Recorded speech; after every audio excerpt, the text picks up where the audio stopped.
Bonsoir à tous. À la une, la conférence de presse du procureur de la République de Paris, François Molin, ce soir au palais de justice de Nice, au lendemain de l'attentat au camion qui a fait au moins 84 morts, dont 10 enfants et adolescents.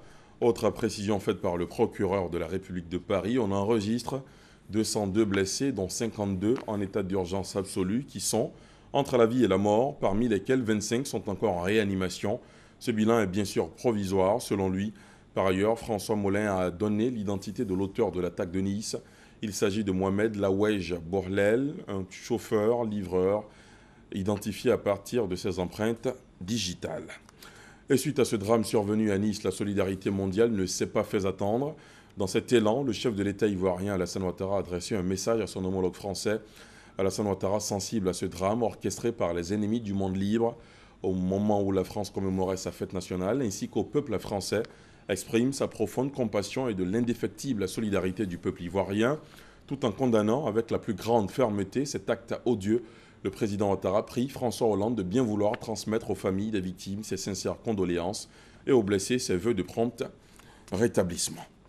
En plus de ces mots de réconfort du président de la République à la France, le chef du gouvernement ivoirien s'est rendu ce matin à l'ambassade de France en Côte d'Ivoire. Daniel Cablan-Duncan est allé évidemment une fois de plus marquer la compassion de toute la Côte d'Ivoire à la France, touchée hier soir par un attentat meurtrier. Reportage. Les réactions de la communauté internationale se multiplient au lendemain de l'attentat terroriste perpétré ce 14 juillet à Nice. Le Premier ministre Daniel Cablan-Duncan et une douzaine de ministres ce matin dans les locaux de l'ambassade de France pour manifester la tristesse et le choc de la nation ivoirienne.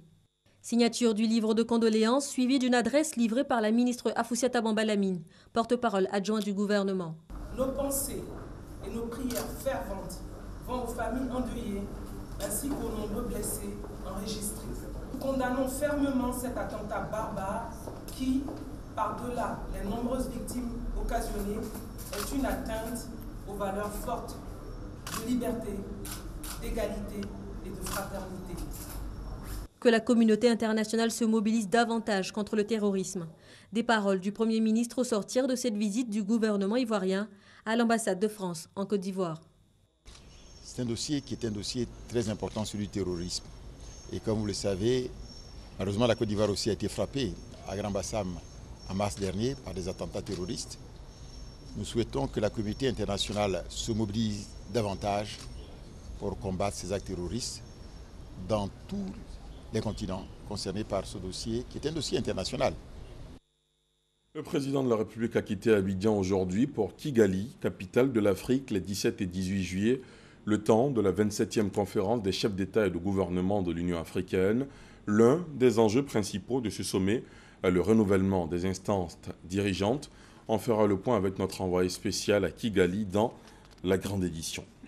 Ici à Abidjan, la Direction générale des impôts a dressé aujourd'hui son bilan d'activité sur le premier semestre de l'année. Sur un objectif global de recettes d'un peu plus de 945 milliards de francs CFA, la régie financière a recouvré environ 966 milliards de francs CFA, soit un écart positif de 20 milliards, une belle performance au regard des conditions particulières liées notamment au changement à la tête de la structure.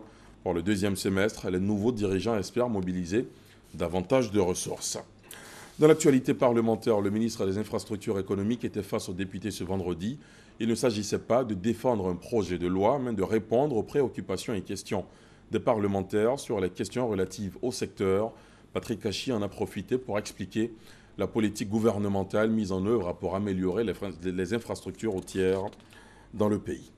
Aux États-Unis, le candidat républicain à la présidentielle Donald Trump a annoncé aujourd'hui avoir choisi le gouverneur de l'Indiana, Mike Pence, comme colistier, un choix qui devrait permettre aux magnats de l'immobilier de séduire l'aile conservatrice de son parti.